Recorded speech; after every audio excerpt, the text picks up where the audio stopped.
One. Hello, world. This is Ashley Collins right here. Right now, I am here with. Ashley Aponte, because this isn't going to be confusing. So before we start, tell because I'm sure we're gonna do like a lot of nostalgia, a lot of reminiscing. Tell them our backstory with each other, so that way they're not like, "Why is she so casual with this Yes, chick that she just met?" I know. You know what? I was actually thinking, did I meet you in middle school or high school? I want to say Yeah, it was middle school. Yeah, I was thinking that today. I was like, when did I meet her? because you went to Pierce, right? I went to Pierce. Yeah, you went to Pierce, but I was in like all the honors classes. So I was like stuck with like 8 kids all day, and they were cool. I still talk to most of them, but Oh, yeah. Yeah. I still talk to a lot of people from middle school and high school and elementary school because when you live in Tampa, you can't escape it. I bet. I bet. Okay, so tell us a little bit about what you do for a living. What I do for a living. Well, first and foremost, I'm a mom. Do you want to pop in here real quick? Come on, it's cute. Come on, sit. Just sit right here, cause you remember her. Like, funny story for. Hello, this is my baby. This is my full time job, and she really hates being on the internet. Um, but yeah, no, mom first and foremost. I had my daughter when I was 17 years old. Had her on the last day of junior year of high school. You remember? And I've just been navigating that journey ever since, and trying to supplement it with income. So up until she was about 5 years old, I was, 20, 23. I just worked odd jobs, mostly like receptionist work, like stuff that like appealed to me being bilingual. I did work like the Steak and Shake and the movie theater jobs, but I went to hair school in 2012, which was a particularly stupid year for me. But for personal reasons, but then I finished up in 2013, and I've been a licensed cosmetologist ever since. So I'm licensed to do, hair, skin, nails, whatever. But I mostly stick to hair because it's simple to me. You start getting into skin and nails and stuff, and it gets gross and not my jam. So I've stuck to hair, and I've done like pretty much everything there is to do in the hair industry. I started off at a salon that was really big on education. So the salon was Tribeca Color Salon in Ybor City. I worked there for like 4.5 years, I think. Wow. Yeah, it's really long for hairdresser standards. But I spent that first year in an apprenticeship program that the owner, Brandon Wagner, he kind of created it from getting his training by European hairdressers and also just his own personal expertise because that man is amazing. And he kind of created this curriculum that's kind of like an in between what you learn in cosmetology school and what you actually need to have in the salon because they're much different. And I did that apprenticeship for about, I think it was a solid year. And I barely got through it. Like, I almost got fired like 3 times. Like, I had all the sit downs, all the write ups, because the main part was to learn how to be a hairdresser and all that. But the Yeah. biggest part is that you have to kind of clean up the salon. And so I am just notoriously bad at cleaning up other people's messes. Yeah. Yeah. No, So yeah. my boss actually told me, Brandon, he was like, I don't think you see dirt. He's like, I think you have a problem with dirt. Like, there's dirty shit on the floor and you're not cleaning it up. And I don't understand, what is the disconnect here? And I was like, the disconnect is that I don't like cleaning, bro. Like, like, I came here to do hair, And I was like, I'm not a very good, shop cleaner upper, but I'm good with people. He's like, literally the only reason why you're here is because I like you, you know?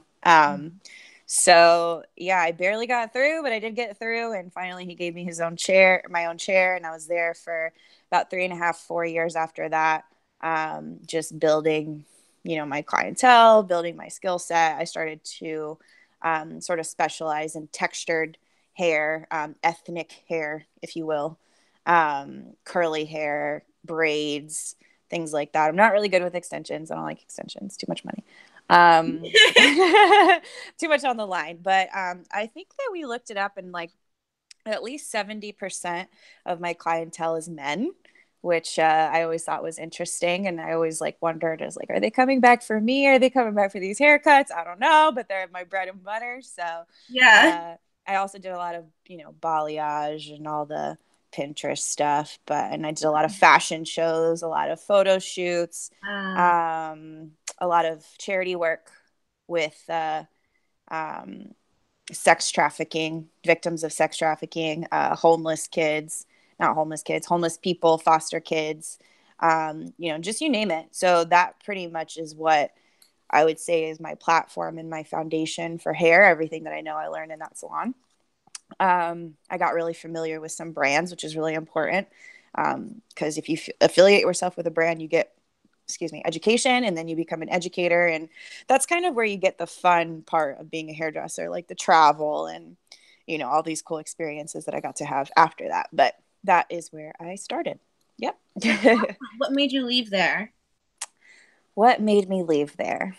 To be honest with you, I reached a breaking point. I took on a couple, responsibilities that I felt like I was capable of taking on. I took on more of like a leadership slash like educator role. I started being involved with the apprentices. But between that and, working a certain amount of hours a week and having this really weird schedule because my daughter does jujitsu Mm-hmm. pretty seriously. She also, MMA, it's part of MMA, but she really loves jujitsu. So at the time she was training, God, probably like 5 days a week, to be honest with you. At this point in time, I had removed her from public school, or private school rather, 'cause she was in private school, and I was just homeschooling her, trying to keep up this crazy work. So at the same, I'm like working like, I think like 50 hours a week. I'm taking care of the kid. I'm driving her around, trying to make sure that she's taken care of. At the time, my ex and I were together, so I also had another child that I had to take care of. Oh, not had to take care of. It was a pleasure. But, he's involved in the mix. So between the two of them, that job, and my ex-boyfriend, I reached a breaking point and something had to go. Yeah. But it ended up being that I lost, well, I didn't lose. Like my fiance and I broke up the first time. And then everything kind of started going downhill after that. So basically, I left Tribeca for personal reasons. As much as I love and admire that salon, because of those personal reasons, I'll never be able to go back. So it's kind of like a bittersweet thing. It's like, where you came from, but you can't go back.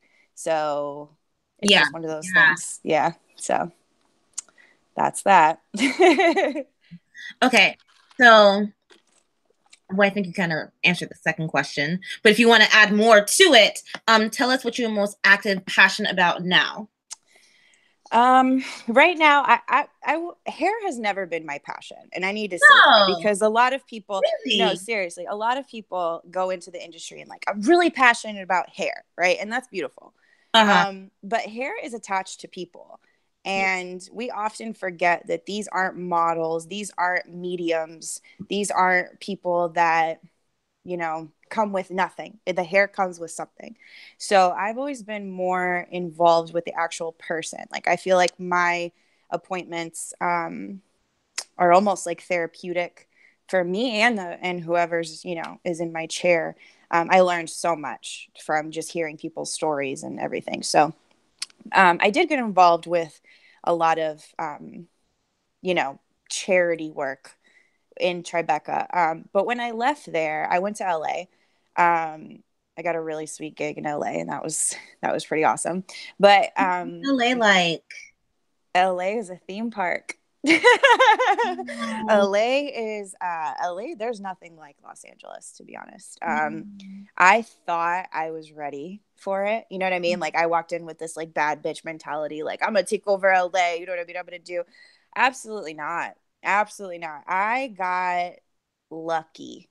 I Mm-hmm. got lucky. There's no other way of putting that. I happened to know somebody in the industry, basically. No, I wouldn't say pave my way because I did work. You know what I mean? Like this is my craft, whatever. But I would have never gotten that opportunity had it not been because I knew somebody. Mm-hmm. But how I knew somebody was that this person His mother actually came into Tribeca because she was on vacation, and she came in like, I just need somebody to do my hair like when I'm here. And I was like, well, I'm here. I just happened to be sitting at the front, and then we ended up just like becoming smitten with each other. You know what I mean? We became like such good friends, like soul sister. She's a little bit older than me, so like a older sister type of role. And she's like, you'd be perfect in LA.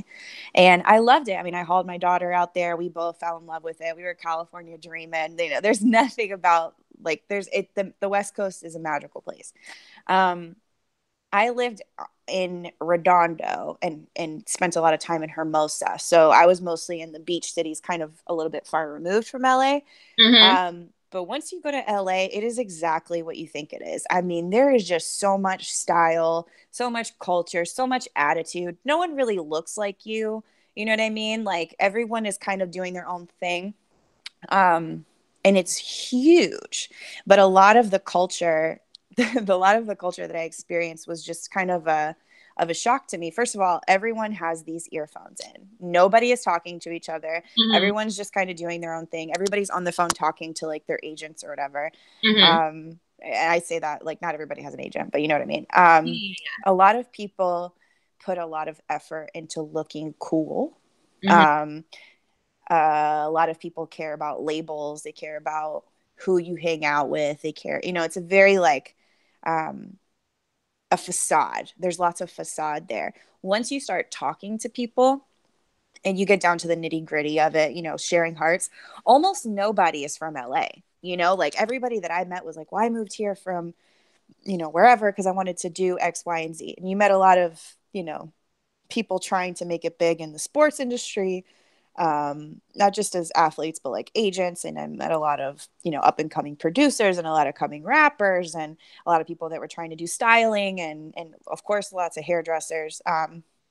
But I honestly felt in LA probably the most isolated I've ever felt. This is the first time I've lived away from home as an adult, like this, that type of distance.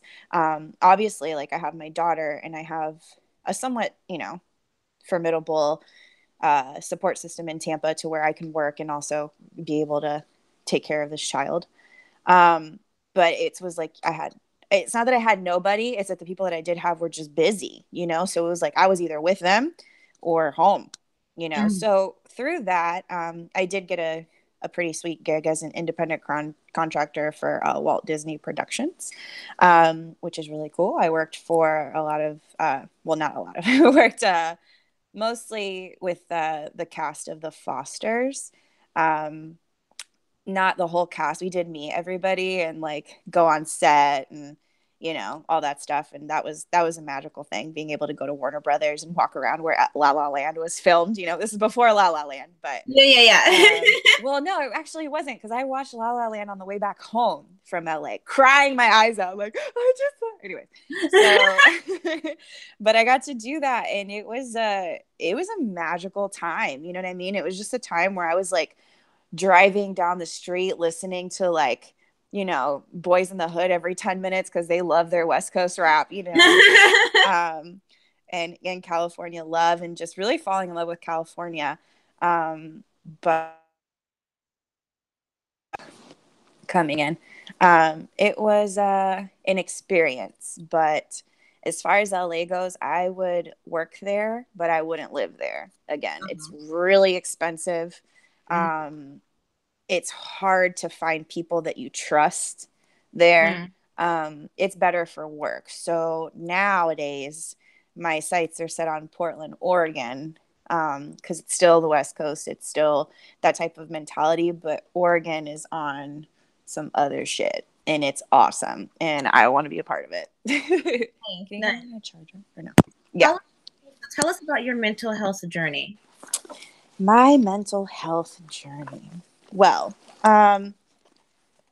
we're going to use a lot of terms here for people, right? Like for people to be able to understand mental health. And we're going to use words like crazy.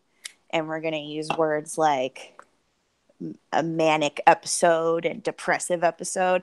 But all these are adjectives. And I'm a strong believer in not giving those words any more power than they have. in this day and age. So I'm going to use those words, and I just want anybody to know that I don't mean them personally. There's just not another way to describe my experience.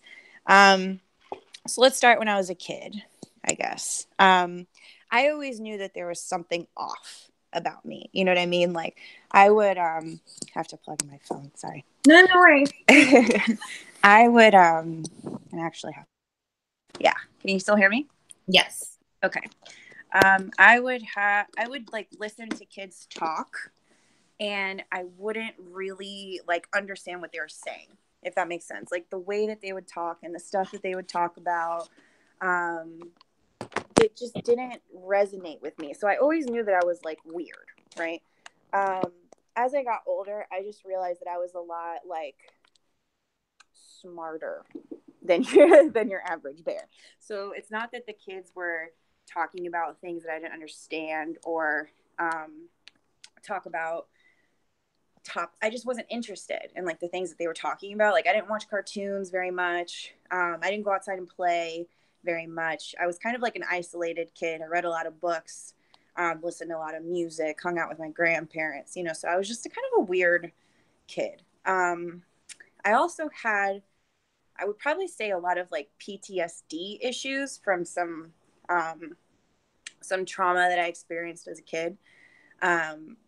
So going into my teenage years, I got really explosive and violent. A lot of the kids in my like honors classes in 8th grade, and I know exactly the people.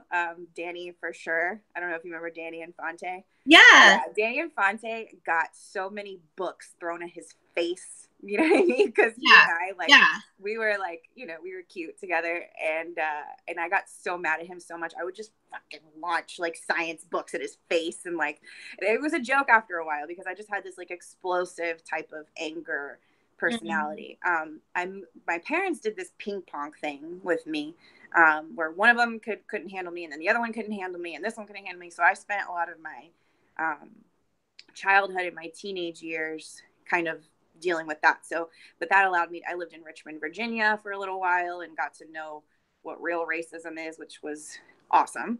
And then I moved to West Palm Beach for a little bit. You know what I mean? Like, that's why I think even you, like, you didn't see me the whole time you were in school because I was going back and forth between my parents. In West Palm Beach, probably like my freshman year of high school is when I got into my first like actual fist fight, right? There was this girl and she was just talking shit and I just didn't like her, you know what I mean? And she was a good, like probably a good foot taller than me, probably weighed like a good 50 pounds more than me. And I just fucking like annihilated her, you know what I mean? Like I just had, and it wasn't even anything that she did. Like I just had this like anger, you know? I mean, she was a bitch. She's probably still a bitch, but and then I beat her up and my parents come to the school and they give me a 10-day suspension. And so while my assistant principal is giving me my my suspension, he's like, "Where did you come from?" And I was like, "Oh, I've been here for 3 weeks. I just moved here from Tampa." And he like was like, "What part of Tampa?" And I was like, "Town and country." And he's like, "You wouldn't happen to know anybody that went to Leto, would you?" And I was like, "As a matter of fucking fact, can you give me another butt charger, like this part?" I was like, as a matter of fact, I went to Leto. I left late. I went to Leto for like 2 months of freshman year. And then I moved to West Palm Beach for the rest of freshman year. I was like, I actually just came from there. And it was a guy who like taught at Leto for like 20 years. And then he just moved to West Palm Beach to have like, I don't know, to be a principal or some shit. And I was like, are you joking me? Like, so instead of 10 days, he gave me 9, but whatever. So that's when I started to realize that, like, I think it's plugged into that other wall. That's when I started to realize that, like, my anger is a huge problem. And that resonated on through the rest of high school. Like, I got into a lot of fights. I think that you remember when I threw the fucking Pepsi bottle at the girl's face and got, you know, I don't even know what they said. They said just get out. I wasn't allowed to go to my prom. I wasn't allowed to take part in like any of the senior things. You know, they just wanted me like gone.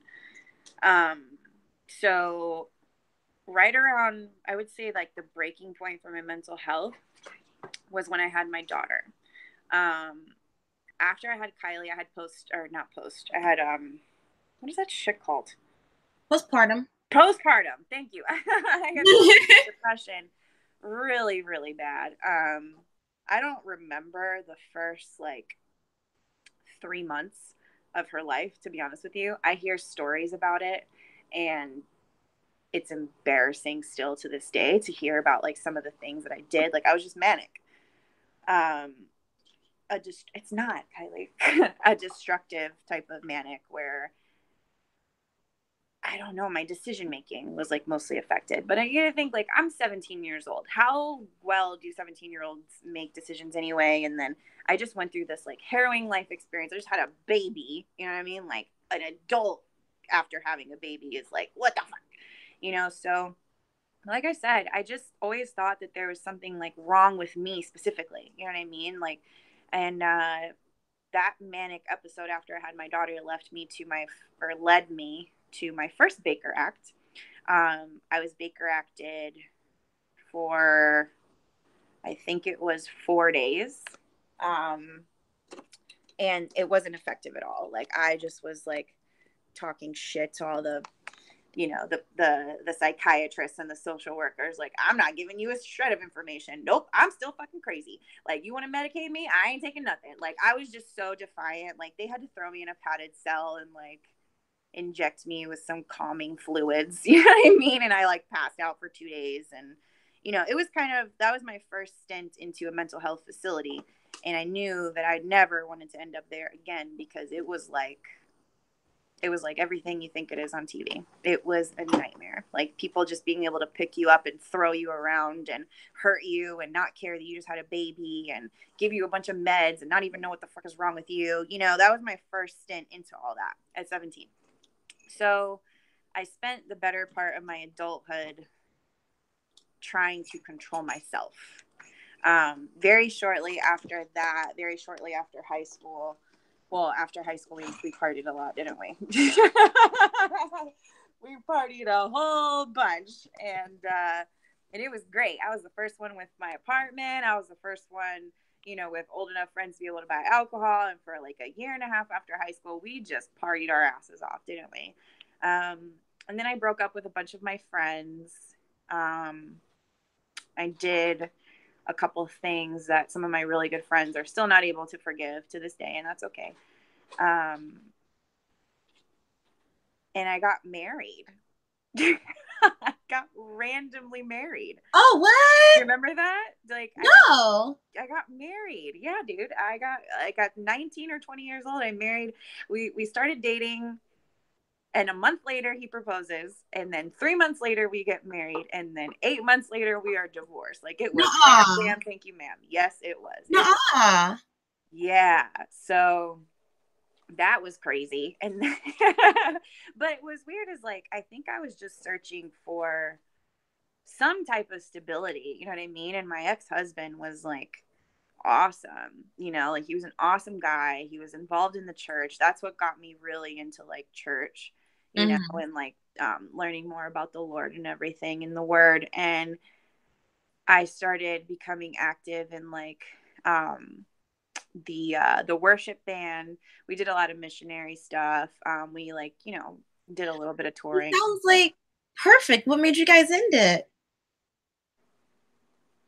Me. I'm not a very good like relationship person. Like I get bored. I start causing issues for myself, and if we're gonna be completely honest, I cheated on him. And I had a relationship with somebody else kind of under the scenes, like behind the scenes for a while.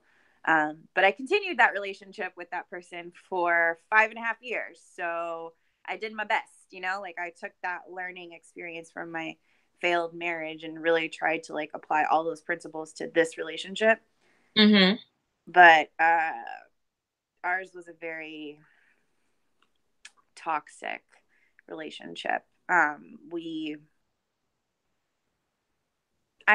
don't want to say that like I hate talking about this sometimes, but it's important because it was violent, right? We had a violent relationship.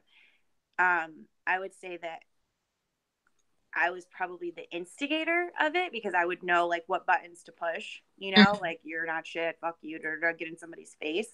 Um, but I would get hit, you know, and most of the time I wouldn't be able to fight back. Most of the time I was the one with the injuries and the bruises and having to make up the stories. We've both got arrested respectively, you know. Like I got arrested once and I was in jail for like 4 days and he was in jail a couple times. So it was just a very toxic situation. Both Yeah. of our families were tired of it. Everybody just wanted us to break up and we finally did. But that breakup was probably sealed when I started dating Mike. Mm-hmm. So Mike actually, this is my problem. Like I'm a serial monogamist, you know what I mean? Like I was in Mm-hmm. a marriage. I segued into this 5.5 year relationship and then furthermore couldn't end it on my own, you know, like I had to get a guy, you know what I mean? And like Mike did a lot of defending me in the beginning, like helping me get out of this house. Like we moved in together, like almost immediately. I mean, we moved in together probably 2 weeks after we started dating. And like a month later, we signed a lease on a house, you know? So Oh, wow. yeah, it's fucking wild. And like, I've always been kind of like a hopeless romantic in that way of like, oh, it doesn't matter how long you know somebody or, you Mm-hmm. know, if he's a good person and it seems like it's the right thing, then let's just do it. Right. Because you never know where it's going to lead. And here we are 4 fucking years later. And all I got are lessons. So yeah, that's that. True. Um, oh, okay. I love the next question. Like, I really thought hard about this next one. As a light-skinned Latina, how has or has not, or how, oh, I fucked it up. I got too excited. I fucked it up. As a light-skinned Latina, how has or hasn't that affected your identity personally Yeah. and with society? Yeah. So it's so funny that you asked that question because it's not something that I think about all the time anymore, but it's something that I have to exist with all the time. Mm-hmm. You know, I've always thought that I wasn't white enough for the white girls because I always had this like fuck ass attitude. Um, but I wasn't really Spanish enough for the Spanish girls because I don't look Spanish. And when I speak, I can speak with like kind of like an accent, you know what I mean? If I get around the right kind of people, but I can also switch it up and be very intelligent, very, you know what I mean? Like, not that that's like talking ghetto isn't like intelligent, but I can get them 4 syllable words in there if I need to, you know what I mean? Yeah. Depending on what legal official or judicial Yeah. system or a job interview, you know, so I can definitely like turn it on.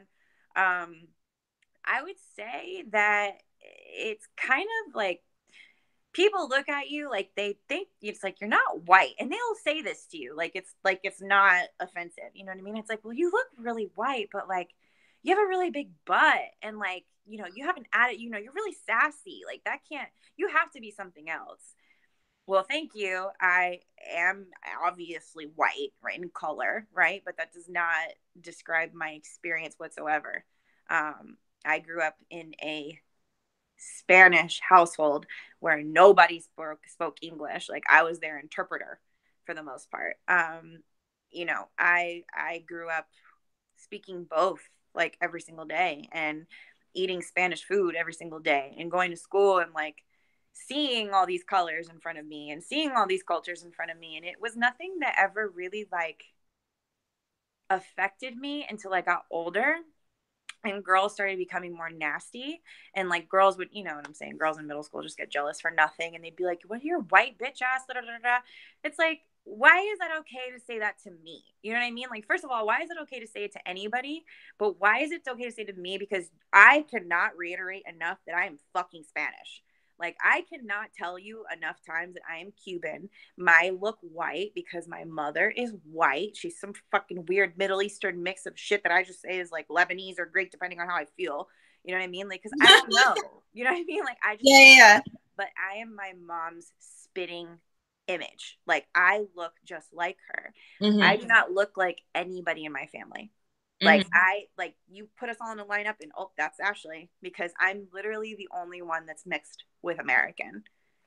The only one. So it's this weird dichotomy of like feeling like you have this almost oppressed immigrant type background, like people that really had to go through racial injustice and socioeconomic issues and things like that. Those people raised you, but you don't look like those people. So Yeah. you almost have to convince everybody that's your culture that you're cultured. You know, like you almost have to like, listen, I speak Spanish. You have to speak Spanish. You have to tell them, you have to talk. My stepdad was black. They think you're playing a black card. You know what I mean? Like it's just bullshit, but it's Yeah. bullshit that you dealt with for so long that you're immune to it. Mhm. And I would say that I've had more issues with Spanish people. You know, like having to prove like how Latina am I and how much Spanish do you know and do you know how to read it? Have you ever been to Cuba? Like it's almost like there's this like, you know, so for the longest time up until really recently, all my friends have been like white girls or, you know, not white girls, but not Spanish girls. Like I've never been able to have like a functional relationship with a Spanish girl. And it's almost like affected my identity. You know what I mean? Like as a Yeah. Spanish girl, like my Cuban like ancestry and all my roots that comes from my family. I don't hang out with I don't hang out with Cuban people. Hell no, they're too loud. You know. But aside from that, I also don't really hang out with very many like women in general. So yeah, that's how it's affected me. I'd say that. And then when I moved to Richmond, Virginia, and it was like, never mind that you're Spanish, you are white. And you are one of 4 white people that go to this school. And did you get lost? How did you get here? You know? And that's like, I got jumped at that school. You know, people would throw things at me and my mom and my stepdad, like walking down the street. Like, that's the South, you know? And like having to deal with that type of shit where Tampa, like, it's not really like that, you know, like we're not just outwardly racist to each other. We might be a little prejudiced, Yeah. depending on what you order at It's McDonald's. You fine. know We what I mean? hide it Like really some well. shit. Yeah, but it's like a contained prejudice, you know. But Yeah. it's like I'm going to for the first time in racial land where people, you know, like Hmm. that was different. So I've kind of been on all types of ends of the spectrum, in terms of like my racial identity. Um, but at this point in life, you know, especially having like this mixed child who's so beautiful and seeing like all these different cultures like come out in her and trying to teach her about our culture and trying to help her with her Spanish and stuff like that. Um, and especially like seeing the kids of nowadays, like the kids of today are beautiful. Like they're all mixed up with all this like stuff and you got all these cool races and you got all this cool new hair, you know what I mean? Like, oh, you look like a black girl, but you got hair like a white girl. And that's just like words that they don't even matter anymore because we're all Yeah. so intermixed. And I think that like in this day and age, especially with, you know, our government right now, there's a lot of division. There's a lot of labels. There's a lot of like, whose side are you on? And I just feel like we should just be on the fucking human race side, to be honest, because it gets a little complicated when you start trying to classify everybody. Yeah. So, I hate to get off subject a little bit. Well, it's not off subject, but little bit of a personal rant. I'm working on something for something on for my next vlog, and I want to talk about how because I think in the Black culture we do this a lot. I remember growing up, people were like, "Oh, how Black are you? Have you seen Boys in the Hood? Have you seen mhm. Color Purple? If you haven't seen it, you're not Black." Yeah, light skin, Yeah, red bone, yellow yeah, bone, yeah. all that And shit. Yeah. there's a huge Caribbean culture up here where I live, and right now I'm living with the fact that you're not Caribbean. We don't want to talk to you, American. You don't matter. And it's like, Yeah. what? But But it's I like look just that, you like you. know? You It's know? you know, Orange is the New Black. I think one of the first episodes, I don't know which one is it, Morello, the really cute one with like, oh, and I'm gonna marry Christopher. Yeah. This one, she's like, okay, you gotta hang out with the white girls. It's not racist, it's tribal, you know? And I thought that was Yeah. so cute because I think now, especially like we're trying so hard to kind of stay in our pockets for safety, you Mhm. know? And I, more than ever, now I'm hanging out with more people of color than ever before because we have more in common. Mm-hmm. And like, finally, it's like, I don't know, I got my certification card like a couple days ago. You know what I'm saying? Like, it's like, yeah, I grew up here in this trap with all of y'all. You know what I mean? Like, I grew up on 45th and I've lived on 45th and Hillsborough. I've lived on Nebraska and Floribra. Like, it's just, it doesn't matter. You know, Yes. it really doesn't. Yeah. It's true. All right, guys, I'm gonna end the stream on, and oh, people were waving at me. Oh, I'm so rude. Oh crap! A lot of people waved at me. Oh, I'm so rude. Yay! One of these days, guys, I'm gonna get an assistant, and my life is gonna be so together. You're gonna Hey, be this like, one's up for hire. oh. She ain't got nothing to do. She Thank can manage. She you can guys so work much an for watching iPhone. the stream. I apologize for not waving at you. I'm so unnecessarily rude. You guys should know that, though. You DM me, looking at who's messaged me. You guys DM me all the time. You know, I always respond to you. I appreciate it. I'm gonna finish the stream on YouTube though, because my phone is about to die. Oh, I'm so rude. Okay, next question. I feel really bad. Nah, you'll get to it later. Okay. When did you discover your self-worth? Because you're talking a lot about the dark side, about the bottom. But when did I come into climb? When I went out to LA, that really sort of like reiterated to me how strong I am. LA was not a success story to me. I really feel like I failed.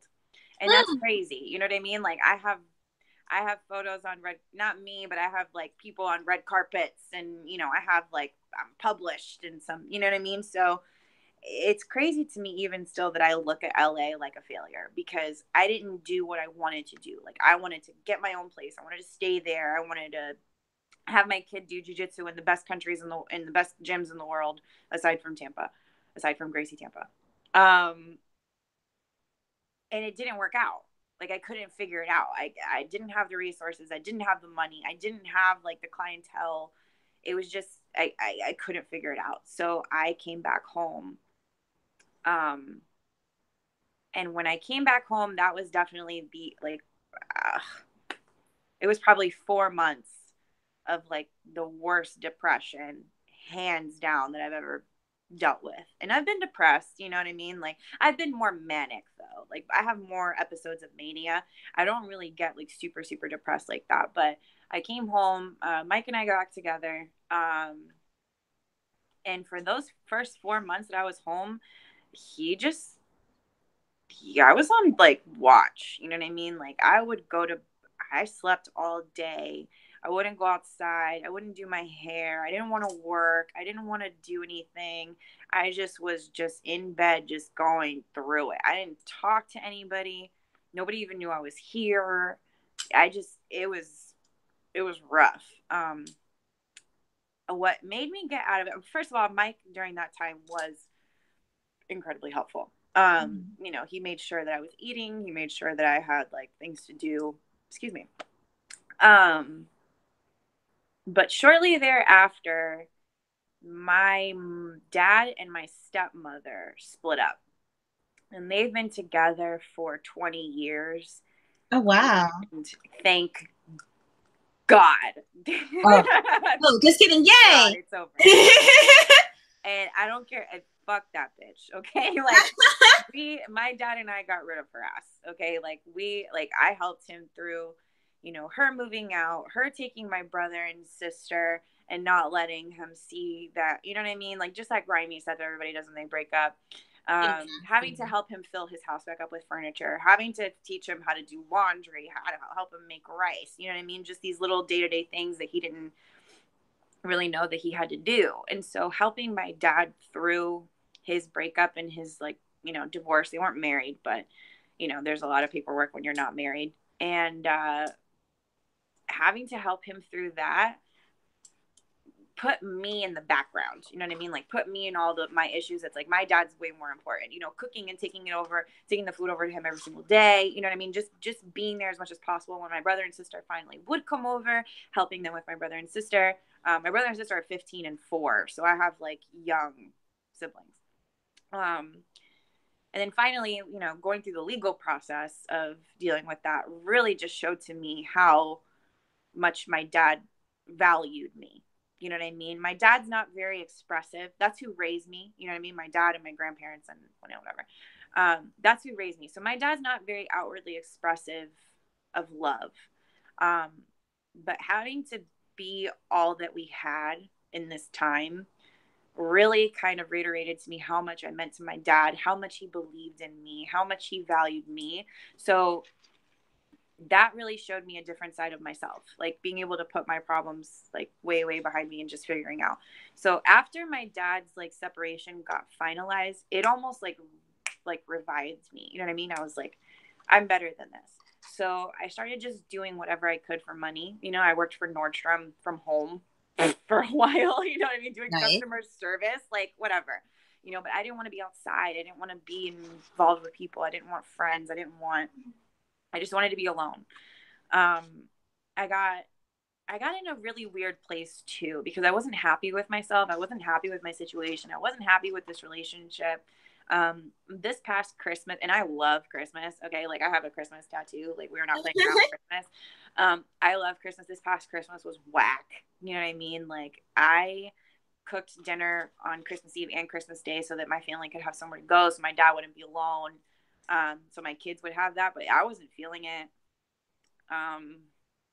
My in-laws, I fucking can't stand them. You know what I mean? So like having them in my house and being just so ungrateful, you know, and just so like just whatever, you know what I mean? Like just continuing to put myself out there for other people that don't appreciate it, you know, and seeing the way that my, you know, ex was dealing with this whole thing. And then we moved into our newest house on Easter of this past year. So between Easter and August, when we broke up, I started feeling better. You know what I mean? So like between this April and August, I started feeling better. I started feeling stronger. I started feeling like my mojo come back. And I had like these plans. Like at this time, I wanted to buy a farm and grow some vegetables and have some chickens and just live like this like sort of peaceful life.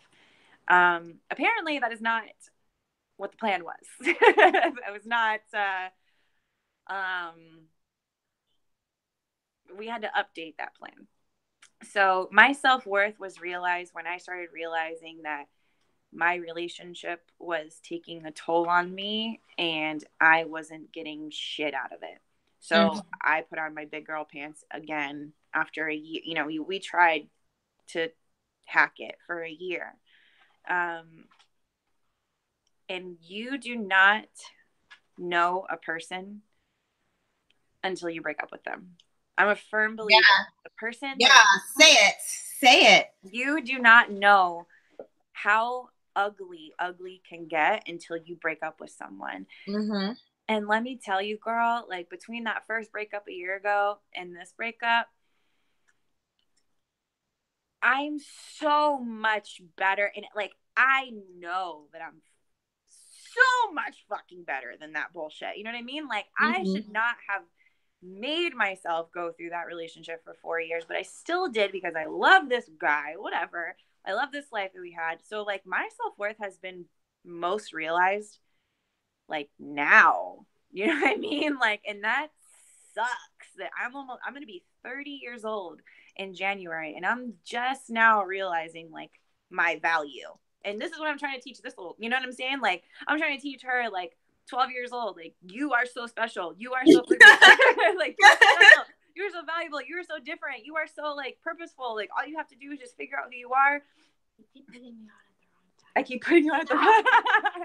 You have to figure out who you are and like what you bring to the table, because once you have these things, like these gifts in front of you, they're not arguable. You know what I mean? Like I don't have to argue with anybody over me being a good person. You know what I mean? Like I don't have to argue with anybody over like my resume. Bless you. Excuse me. Thank you. You know, like my resume is my resume. My past is my past. Like I am certified strong enough to handle basically everything. And thankfully everything I've had to handle hasn't been like, even if it's been bad, it hasn't been like that bad. Like I just have really good stories now, you know. Like I'm not well. a fucking circus, you know? But Two things. Well, first is more of a commentary. I think that is so important to teach at a young age, and I always feel like I'm nuts whenever I try to make, because I also teach dance classes, and I try to make so much time to be like, hey guys, you're great, you're wonderful, like this is a learning process, and like everyone always tries to rush me, but I'm like, no, like these words matter. Fuck the yeah, dance. yeah, Fuck the dance. yeah, This dance means nothing, you know, like yeah. they're gonna remember this moment forever. Don't And you remember your first dance classes? Isn't that still sitting with you? But mhm. you want to win this competition for what? Who cares? They don't even You know? care. They don't even care. The kids don't fucking care. They don't care. They care about disappointing us, the adults. Well, you know And that's what? not the I've point. read so many things on the internet, and I've witnessed it in person, that like when kids are playing, or like when my daughter's, that's mine, thanks. When kids are playing, when my daughter's doing jujitsu, practicing or in competition, when kids are like, look at me do this thing, they're watching you to see if you're watching them.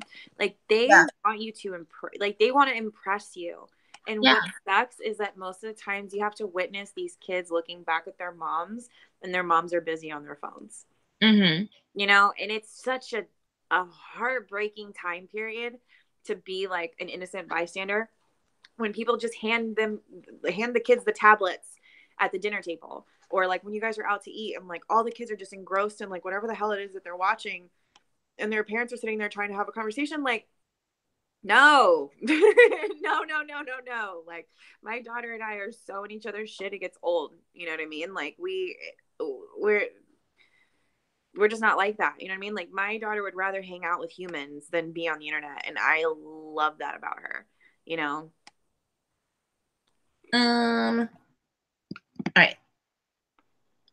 You had two things. You said the Oh, first thing about the I kids, forgot, and then you had another thing. I forgot the second thing.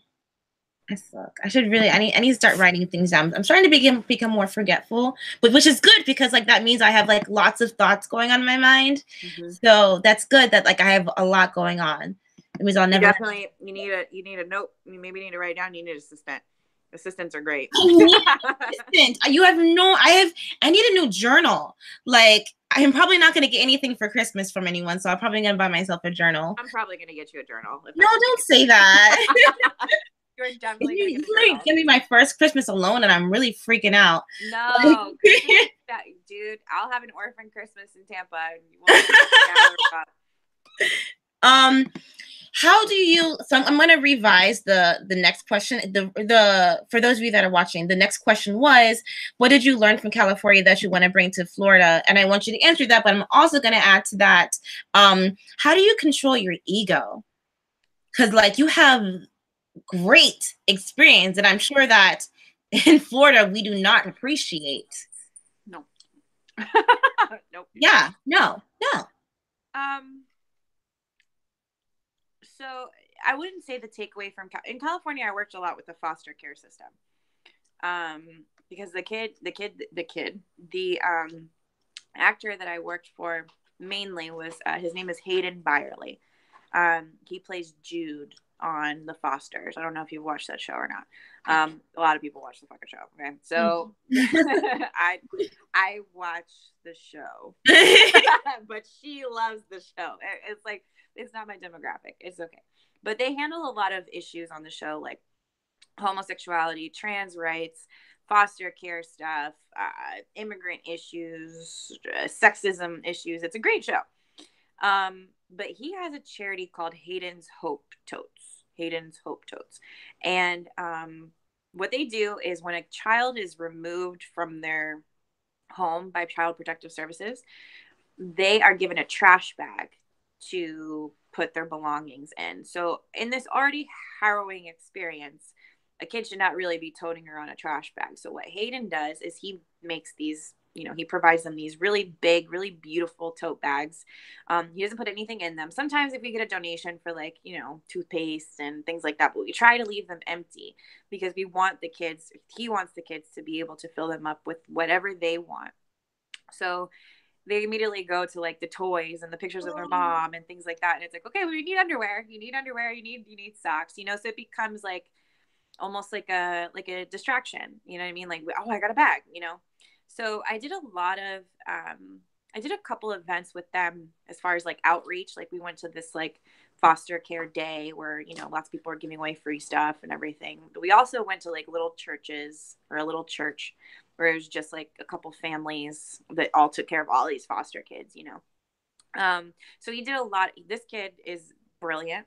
His mother is amazing, and they are really doing a lot of good work for the foster care kids. So that's kind of where I started getting the idea about making what I do more than just hair. Yeah. Because I was never really happy in any salon that I went to after Tribeca. I was like, this place sucks. This place sucks. This place sucks. So I went to Portland, and I just got like a dose of perspective. Portland is one of the probably the more liberal areas in this country. Um, there's they're so inclusive of race, of gender, of religion, of politics, as long as you ain't crazy. And you know, they recognize that there are issues within their city. There's a huge homelessness issue in the city.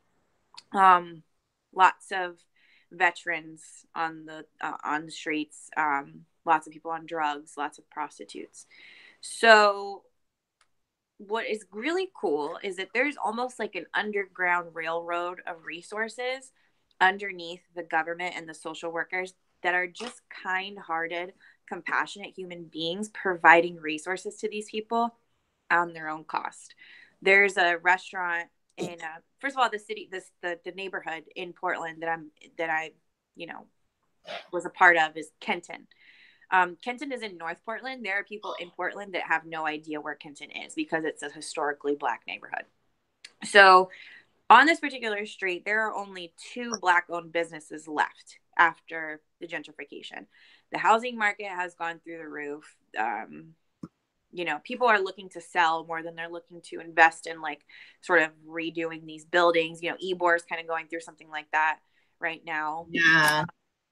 So there's a spot that it's on my Instagram. It's the meat market, and it's on the corner of this neighborhood, and it was Black owned until the meat market went out of business. So I asked myself, like, well, how the hell does a meat market go out of business in a historically Black neighborhood? It doesn't make any fucking sense to me. So I started kind of talking and getting words and sort of like trying to figure out what this building was, like what the deal was with it.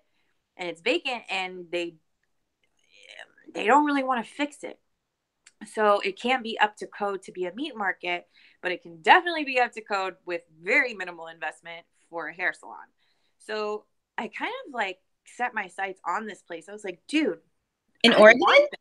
In Oregon, in Portland. No. Yeah. I was like, I want this. So what is happening in Kenton right now in Portland? You find we've found, like, I'm talking we, like I got plugged into a church and they're on it, right? So we would get people off of the train, right? Like people in wheelchairs off of the train, wheel them out onto our street and say, this is Kenton. This is where you can relax. And so these people that are strung out on drugs, that just got released from a Baker Act, that just whatever. And we will wheel them to like this park down the street. And it's like, okay, you're going to sit here and you're going to come down off of these drugs and you're not going to sell any of them in Kenton or we're going to find you. Do you need clothes? I would pull, clothes out of my suitcase because I'm traveling. You need clothes. Here's your clothes. You need to get cleaned up. Here's some hand sanitizer. Here's just the things that I would just have on me. And I'm going to go get you something to eat. So I would go, I wouldn't go. I would be like, you want something to eat? Here's this restaurant. It's called Po Shines. And they don't really care if you have money or not. I mean, they do. You know what I mean? Like, it's a business. Yeah. Go pay. Yeah. But if there's a homeless person on the street or a woman that's a prostitute that doesn't have anywhere to sleep at night, then you're going to get a hot meal. And there's a lot of little businesses around the area that are just disguised as like resource centers. In Portland, every single business has a pitcher of water and a cup there for you. You don't have to ask for water. They don't really mind people using their bathrooms. They're so compassionate there. And I truly believe that aside from the fact that it has really good politics, They're very like pro-immigrant. You know what I mean? Like we have Mexicans walking around there, like business owners in suits and ties. You know what I mean? And like, there's a huge Mexican population in Portland, Oregon. I was not prepared for that. Like, I met one Cuban the whole time, which was bizarre. Okay, but everybody was Mexican or white, and it was just such a cool culture of compassion for the sake of compassion, not for like trying to show out or do anything or whatever. It was just people that would never ask for clout, that would never, just helping each other out, you know what I mean? But the biggest part is that there's a lot of homeless people on the trains and on public transit, and they're bothering people. Yeah. Like what we're trying to do is like, let's wheel you off into Kenton. Okay, welcome to Kenton. Here's where you can get some coffee. Here's where you can get something to eat. If you sell any of this dope in your pocket, we're gonna fuck you up. If you want to sell that, you go back downtown, you go make your money, but we're not selling it in Kenton, right? Uh-huh. So aside from also handling this like homeless issue, this drug issue, because it all goes hand in hand, you're also cleaning up the neighborhood. It's like, hey, neighbors, this person right here has drugs. We're not going to let him sell any drugs, are we? No, we're not. And the homeless person, he's like, yes, I'm sorry. I will not do it here. You guys are so nice. Thank you so much for helping me. The fact that somebody like me, quote unquote, right, would talk to some people on the street, they would look at me like, are you talking to me? Like, just mystified that I would even like spend 5 minutes talking to them, And so that really honestly ignited my heart to finally do something that was more than hair. Like I want to create, and I'm creating it in Tampa too, because Tampa is where I have all my clients. Like, it's just a place where you can just be, like just be. And maybe you might get more out of it than just a haircut. Maybe it's like, I'm looking for a job. I really need a haircut because I'm looking for a job. Do you think I'm going to charge somebody money for that? Hell no. Like, I want to be a part of you getting a job. You need, Yeah, I know a lot of people. I know a lot of people that are hiring. I know a lot of people that own businesses. I know everybody. Like, if you do hair in this town for any amount of time, you meet everybody. On top of that, I grew up here.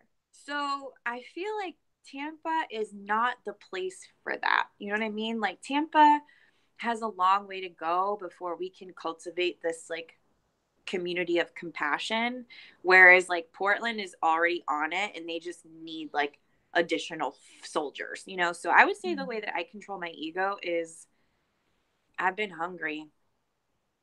Like I remember the days where I had exactly $1.06 to be able to go get a cheesy bean and rice burrito because I didn't eat meat, and I would wait until my daughter was good and asleep because I lived by myself, right? I would be like 11 o'clock at night. It's like, okay, she's finally asleep. She's not going to wake up. I would lock the house, fly over, like haul ass to the Taco Bell across the street. And sometimes the kids who were working there would be like, oh, I'm sorry, we don't have any rice, beans, or meat, so we can't serve you. And you're hungry because that's all you could afford. And that's all that there is on the menu. That's not meat. You know what I mean? And sometimes I didn't have $1.06. And I've missed out on a lot of cool opportunities that a lot of other people have had. You know what I mean? Like, I didn't get to go to college.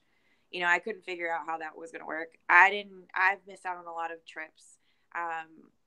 My love life has always been a nightmare because I've always felt like, so, it's funny when you say like everybody has an ego, but I also did acid. So like when you do acid, like your ego dies, and you like start to see the truth. And I'm a big like hallucinogens. Like I don't think I'm ever gonna do it again. You know what I mean? But I'm glad I did it like one time because she's still here. Like I don't shelter her from anything. It if you have an ego, well, everyone has an ego. I mean, like an ego about themselves, yes, like a self-awareness, like a Yeah. thing. I would say that I don't let myself get too big-headed. You know what I mean? I always find myself I have people in my life who are real quick to be like, girl, them shorts are too short. You're talking too much shit and you need to get your life right. I still have those people in my life. So I think a good support system full of honest people is the most important thing. A small support system, like don't get too many friends because you can't trust anybody out here. And just remembering who you are and where you came from. Like, I'm still Ashley from right in front of Lato High School, who, you know, has always been in trouble. Like, everybody always has something to say, you know, but also don't let that be part of my identity. Like, I know who I am. I'm the one that has to go to sleep with myself at night. Yeah. I love junk food. You know, it's just like, I'm not like, I don't let myself get too big headed. That's all. Dope, dope, dope. Boom, boom, boom. Okay, what's the impact you want to leave with the world?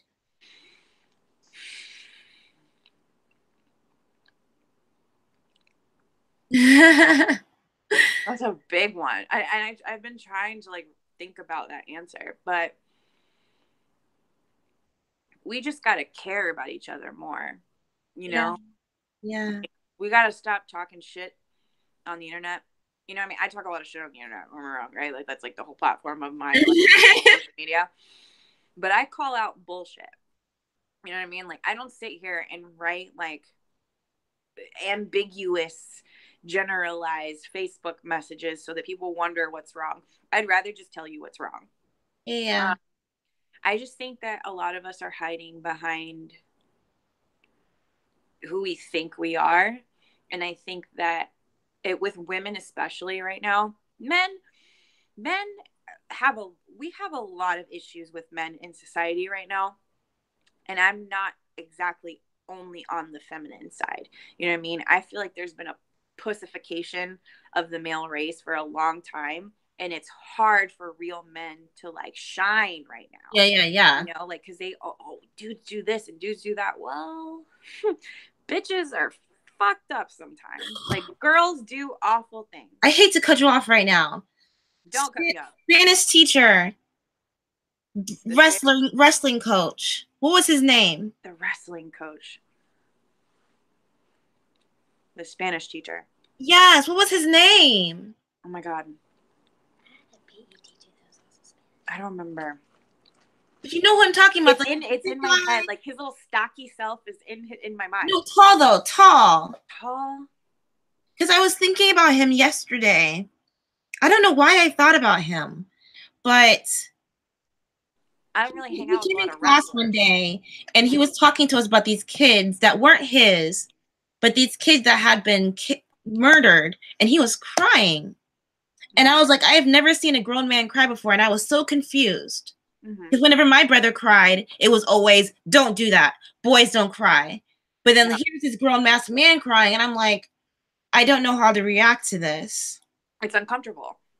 Yeah. It's almost like you're not supposed to do that. I've seen my father cry once.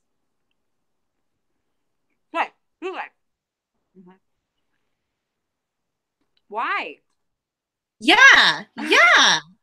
And it makes me feel so bad. Like, because I was like, man, I should have gotten up and I should have hugged him or something, you know, like the human thing. Instead of guys, when straight men start, I don't mean to say straighter, but I'm saying when straight men start opening up to me, because I have a lot of male clients, opening up to me and like getting choked up, I immediately start with the back rub.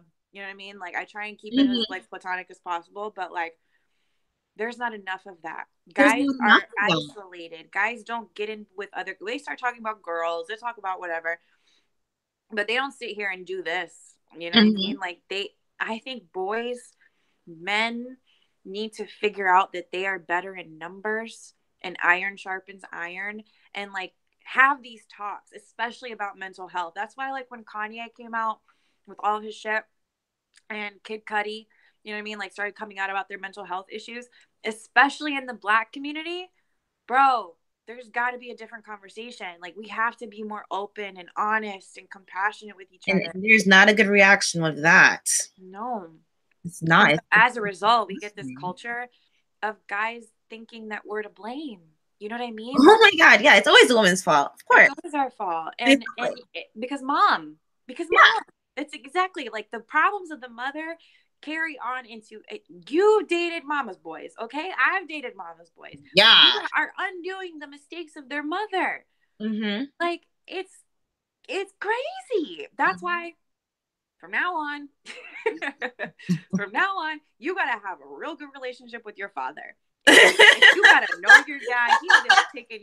He had to teach you how to chop wood. You know what I mean? Like, I want.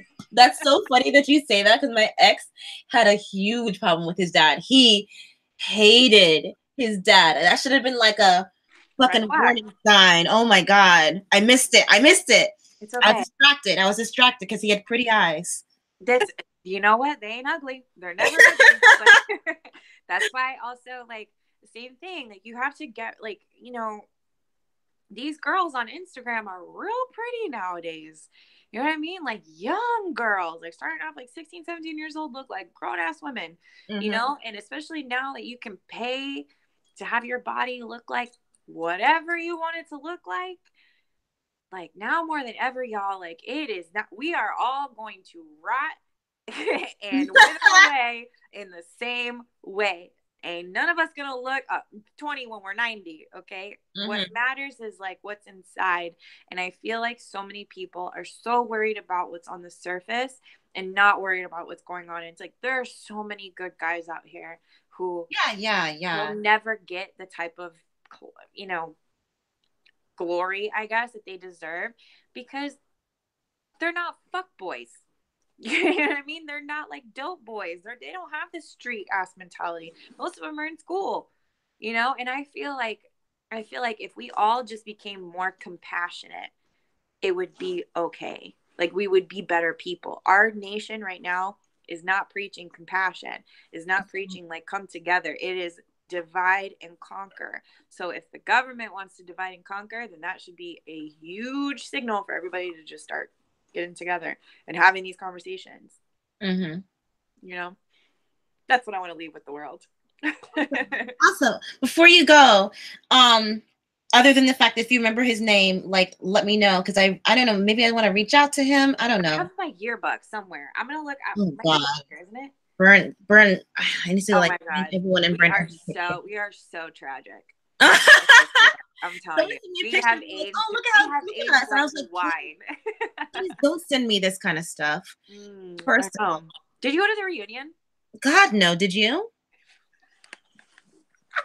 No, bitch. What? Why?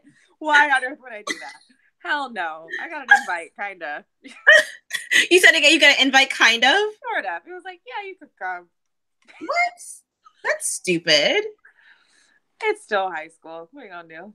That's stupid. No, like, I really pondered it, but I was like, you know what? I don't really like any of you guys. All of you are really mean people. Yeah. And you're still mean people. Yeah.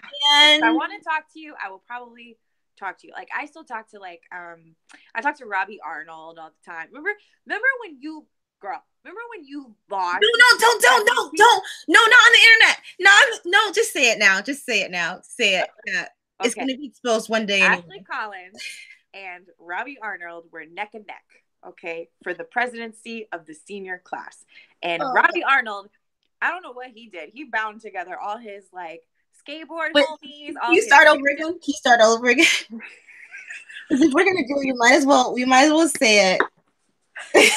Well, it's not that she lost. It's that she got the vice president. Okay, go ahead. All right, go ahead. Okay, so Robbie Arnold and Ashley Collins were neck and neck for the senior class presidency, and Ashley lost by, I don't know how. It was like the Trump election, okay? We were like, we didn't even know this many people voted, okay? And we remember when we pulled up on him in my grandfather's red truck, all of us, me pregnant as hell, y'all in the back. There's like 5 of y'all in the back. We rolled up to his house. This is a creepy house, you know what I mean? Like that red ass house that he loves. And we were like, I don't even know what we were going to do. We rolled up on him and he came outside. He was like, yeah. And we were like, listen, motherfucker, we run the school, not you. Like, you're going to listen to us. And he was like, okay. And he did. I was such a bad person. You weren't a bad person. You just had a bunch of bad bitches around you.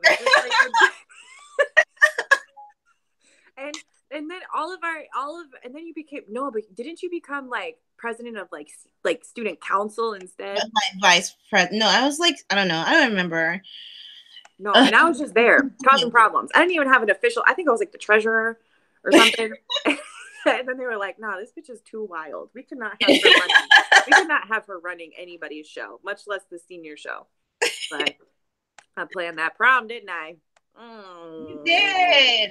Yeah, I sure did. Oh, what was I gonna say about the reunion? I heard everyone got like shit faced, and I'm like, I'm so glad I It didn't go. looks like a great time. I would have told everyone about themselves if I would have gone. It's like, do you remember on April 16th, 2006, when your punk ass shoulder checked me on the way to science? Yes. We should, and that's why I firmly believe in like a fight club. Like, I really think that there should be like an underground society where you can just go beat the shit out of whoever you need to, and then you're done. No. It's called the UFC. Okay. Before we get to the last question, I saw one of your Instagram stories one day, and it's probably like a couple weeks ago. And you were saying how dating you is a hurricane. Like it might be category 1, 2, 3, 4, 5, but either way, it's gonna be a hurricane. And I felt that. I felt that.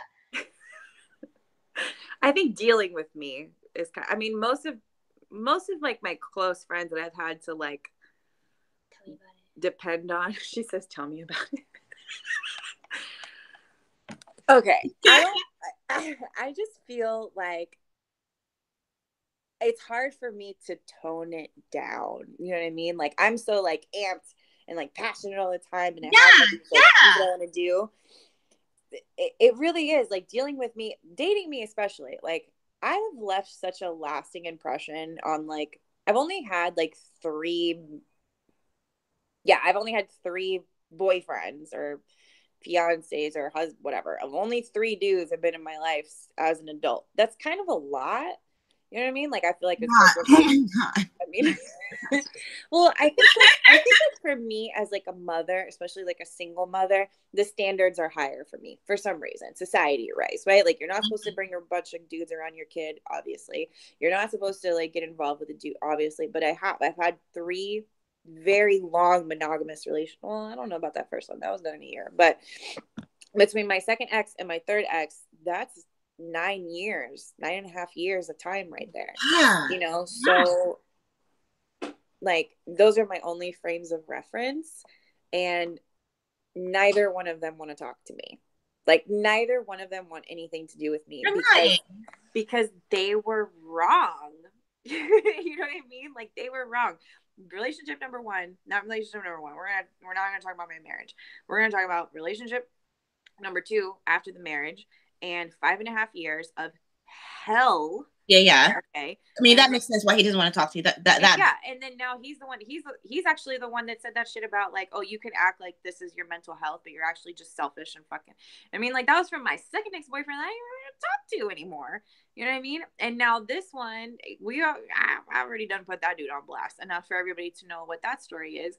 But it's like I do not have I have no tolerance for bullshit, especially from grown dudes. You know what I mean? Like, handle your business. I have my mind on other things. And if you're not for me, you are against me. So pick your side. And most of them were like, well, I don't want to deal with your fuck ass because go. Yeah. Go. I don't have no time. You know, so I think that like I'm just a force to be reckoned with. AKA like a hurricane. So yeah, I feel that. I feel that with my personal life because like I always get all the time like, oh, why are you single? Why are you single? I'm like, because I'm too much. Right. And well, I'm too much, like when I'm happy, I am so overly happy. Like let's go like jump in the fucking ocean right now. You know what it's like to be depressed. Yeah. Like the good days are really, really good. And and touching back on like my mental health journey, because I never really finished that, I don't think. I actually got Baker acted last month. I was Baker acted for 5 days, and then I was out for 2, and then I got Baker acted again. Like literally 2 and 3. But it wasn't really. Kylie said, she's like, it wasn't really your fault. I got Baker acted because I was dealing with my breakup. Yeah. You know, and I mean, like I said, like you don't know who you are dealing with. Like I loved him. You know what I mean? Like I I am not a very romantic person. I'm not a sentimental person. I'm not somebody that sits here and tells you I love you or anything like that. I have my dad's like unfortunate like, but I'll do anything in the world for you. Mm-hmm. Like your meals, like you don't have to worry about those things. Like they will be cooked when you get home. Your laundry will be done. Your kids will be taken care of. The house will be clean. That's just my upbringing, you know. So I'm not very like loving, but I'm so like I'll do anything for you, you know. So after 4 years of thinking that like I mean he proposed to me 4 months in, okay, but I'm talking like asked my father, got everybody's approval, creates this thing, you know what I mean? Like plans out this thing, buys a huge, like a really nice ring, and the motherfucker is still married. Like, still married to Did his you know that? ex-wife. Yeah. Wow. But I still did it because I was like, well, he loves me and he says he's gonna get divorced. Oh my God. Are they Like still married? so he's still married. To is that the letter? Am I doing the letter? Yeah. Yeah.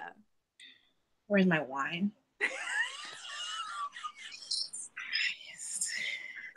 The divorce papers sat in our closet for 2 years. Well, she's dating someone else. She been done dated and done with somebody else. Another Okay. dumbass. Like Okay. Well, we're okay. Well, we're getting into the tea yeah. now.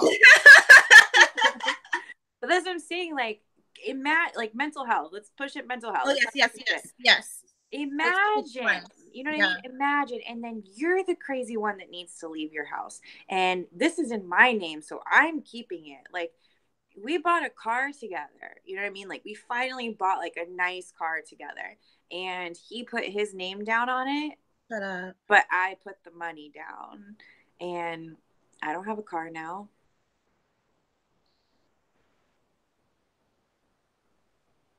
You know, like I'm the one that's having to public transit my life. I'm the one that has to figure out where to live. I'm the one that has to figure out where to, you know what I'm saying? Like, and that's not a problem for me. You know what I mean? Like I have been in that situation so many times before that I don't even fucking care.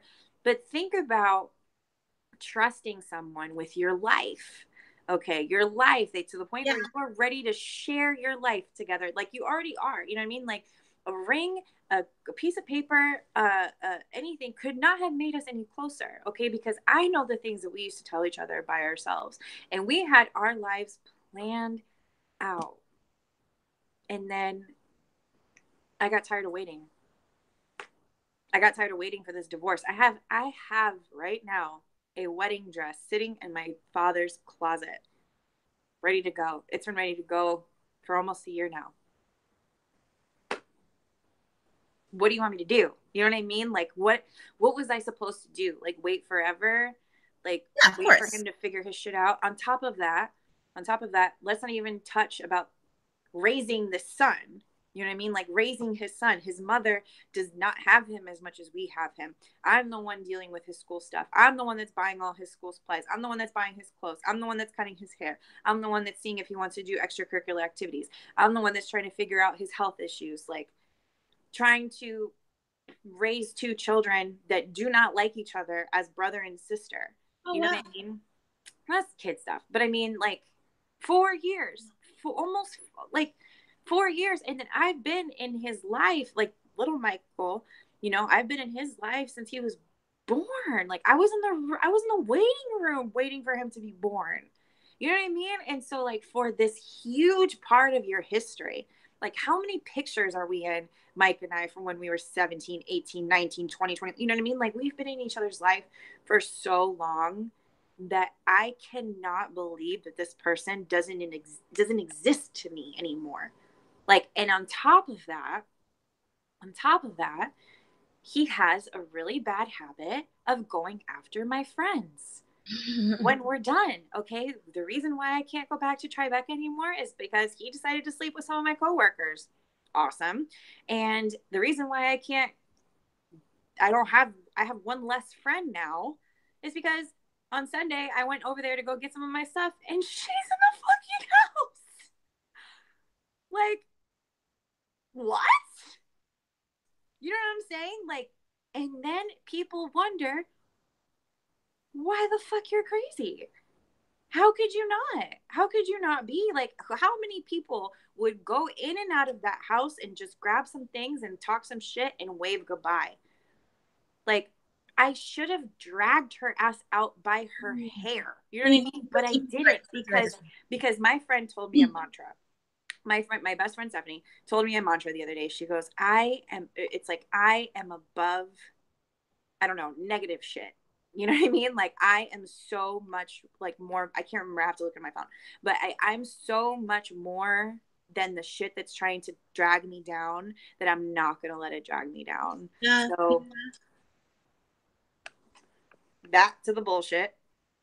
You know what I mean? Because y'all can do no better. Like y'all can find nobody in the outside circle. Like I've met some pretty interesting people since I decided not to talk to anybody I knew anymore. You know what I mean? Like it's done. You know, it's so done. And the reason why I put it on social media so people see is because when everybody else is calling you crazy, this is why. You know what I mean? Like imagine being somebody with mental health issues, also dealing with a breakup, also having a child, also not really having the easiest life ever, but still figuring out how to function every day. Yeah. And I know that you know what that's like because it's always a breakup. Like why do our breakups have to be so catastrophic? Why do we have to harm each other after we're done with each other? Yeah. Why do we have to do that? Why do we have to turn people that we know into people that we hate? Mm-hmm. Yeah, because then it justifies the hate. It justifies the breakup.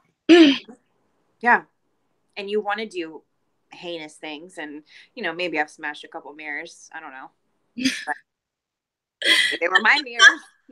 that house is in my name. You know what I mean? So I could have done whatever I wanted to do in that house. I could have been like, you know what? I thought she was an intruder. I thought her ass was stealing.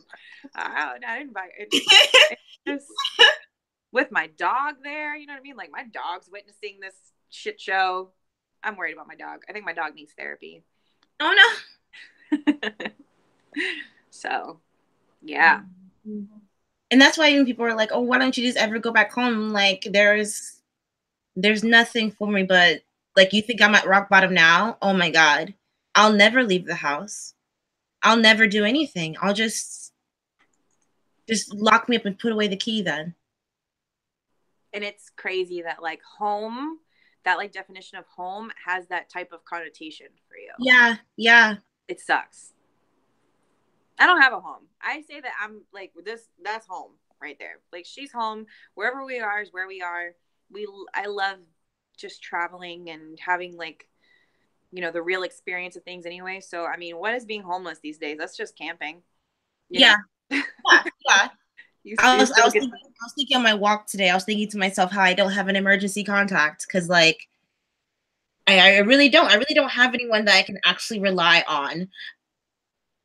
And it sucks and it's really sad a lot of times because like sometimes it's like, man, all I need is for someone to just drop me off around the corner. Like it's all I need. But for some reason that's really fucking hard for people. So I don't rely on anyone but myself. So if I can't get it done, then why would I expect anyone else to? And I think that like at our age, it's kind of a disillusionment period. You know what I mean? Especially like when you have such a strong, like, we grew up with this great circle of friends, you know what I mean? Yeah. You go travel, you go travel and stuff like that. And then you start to grow up and people start not being in each other's shit as much and not spending as much time with each other because we're in the time period of like get married, have babies, do all these things. Like you and I who aren't really doing that. Like I'm not. I don't know if I want another one of these things. You know what I mean? Like maybe, I don't know. I think I would enjoy it more now. You know what I mean? It wouldn't be such a hard thing, but like I'm busy. I'm busy, and there's a lot of dudes that I'm telling you, girl, when you let off the bat signal and you tell everybody that you're single, man, them DMs start filling up. Man, everybody wants your phone number. Everybody wants your time. But like, And it's always me, one or two of his friends, and it's like, really, bro, and I really? could have. Oh, there's been a couple more than just two of his friends, and Oh, I could have gone that route too. But that's just not the type of person that I am. You know what I mean? no, Like, definitely. I'm not saying that I don't have my fun. You know what I mean? Like, we all have fun when we're single. You know, but the thing is like, don't play with people's emotions. Yeah. Make sure everybody's on the same page. But have you ever told a guy that you don't want to be in a relationship? Has Hmm. that worked out really well for you? Like, they don't Hmm. believe you. Hmm. Oh, well, I have to convince you that you want to be in a relationship. Hmm. No, My I don't favorite is when want you to be. tell them I not to touch don't want you. another fucking headache. Like, I'll My take. favorite is when you tell them not to touch you, and then they're like, "Oh no, it's okay. Like you girls like to be touched." Nope, nope. When I say don't touch me, I mean it. Don't touch me. You know what? I'm not. I think it's probably because you're okay. So you're so beautiful, right? No. But you are like, stop it. We're past this conversation. But like, I look like, you know what I mean? Like my head shaved. Like I have a bunch of tattoos. Like I look less approachable.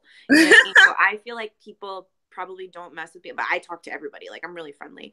But people like to grab me and look at my tattoos, right? Like, oh, what's that? And that's the perfect time to be like, I'm sorry, you are more than happy. Yeah, I'm more than happy to share them with you. I'm not going to tell you what they're about. I'm not in the mood. Okay. But yeah, this is what that is, whatever. Oh, that's really beautiful. And then it turns into a conversation about my tattoo artist. You know what I mean? Like, Mhm. then it's like, oh, you like my tattoos? Let me show you Squire. Squire's who you want to talk to because Squire just does all the work for me. Or you like this one? You want to talk to Lindsay? I'll have you talk to Lindsay. Stop talking to me. You know what I mean? Because people are like, oh my God, I love your tattoos. Like you did something. You know what I mean? It's like, no, hell no. I don't even know how this one got there. It was a good idea, you know? But yeah, people think that they can touch you. People think that I would never want to be famous, you know? Like just people like think that they have like this like access to you that they're like entitled to because they bought your product or something. You know what I mean? Like I would never want to do that. Nope. Especially not after LA. Nope. Oh, no. Mm-mm. True. Okay, so where can people follow you? What's your Venmo? What's your Cash App? Tell us everything. My Cash App. My Cash App. My Cash App is Ash or Die. Oh, Ash or Die. All one word. My Instagram is pelo, PELO underscore santo. SANTO with another underscore. Pelo Santo is a play off words. Have you ever heard of Palo Santo before? yeah. Because you know it's a stick and you like light it and it's like sage, you know what I mean, whatever. So it's pelo santo because it's holy hair. Yeah, isn't that What? cute? Right? So cute. I love myself. That was but it's gonna be pelo santo, so it's pelo underscore santo underscore, and you could, you know, tag it or whatever. That's all I got. I'm that's Instagram, and you can email me off of the Instagram, and that's it. I got a Snapchat. That's for a private audience. And So if someone wants to get like their hair done and stuff, they would just go on your Instagram, and then that's for your direct email, etc. message. etc. Yeah, send me a direct message. I read them all. Stop asking me out on dates. I'm not interested. I have enough dates. But yeah, if you want to get your hair done, especially if you're a female, I need females. Females, females, females. I got enough dudes. I don't know. I can make soup out of the dudes. Okay, I need females. So if you got curly hair, if you got difficult hair, if you want a balayage, if you want your hair done by somebody that did somebody's hair on the Fosters, like that's what I need. I don't need nothing else. But also, I have prices, but it's based on what you can do. So I don't believe in like overcharging just to make a buck. Like I don't need that. So if if you're in a tight spot, you just had a baby, you know, you need a job, you're trying to, you know, you're going through it mentally and you need just somebody just to talk to you while you pay whatever, you know what I mean? Like that's what it's for. It's just a place. It's just a place. Awesome. Yeah. It's so good. Like, man, I was in such a funk today, and like, I'm so glad that we did this. Me too. It was so nice just talking to you and like I catching up, know. you know? It's been like years, literally. Yeah, it really has. No, last story. Last story. Okay. Do you remember when we did that duo from Rent? Yes. And we weren't allowed to be gay with each other. So we got a guy. We just picked some random guy and we like What's his fought name? over the guy. Whose boyfriend was that? It was somebody's boyfriend. I want to say Dawn or like I think it was like Addie's lady. Do you remember Addie's lady? It was like her boyfriend or something. Somebody random. We were just like, hey, you're wearing nice clothes. Come be our prop. Take me or leave me. Take me, baby. Yeah, it was so good. It was so good. It was really good. Oh my Yeah. god. Yeah. And then I was like the pregnant superhero for like that one act. Oh my God. We're theater nerds. We are such theater. We're thespians still to Oh my this god. day. That's why I we're so wish someone would dramatic. have slapped me and be like, none of this matters. Yeah, let's put this at the end of the video, right? Like, oh, by the way, we're really fucking dramatic. Oh. Thank you so much for chatting with me. Thank you. Kylie's whatever. She's so cool. But yeah, thanks for doing this. I've been really excited about this, and I hope everybody that watches it gets something out of it because it wasn't just us talking shit. Yes. there was a little gossip in there. I apologize about that, guys, because I don't subscribe to gossip, but when it's hometown gossip, it's a different kind of gossip. Yeah, everybody knows. You know what I mean? Like, I am from the South, guys. Like, I like to let you know. Bless your heart, but did you know what your mama did the other day? Exactly. Have a good night, guys. You're still You eating, too, babe. Yes, I'm still eating. I'm all done with my meal now. All right. Mwah. guys. All right. Bye.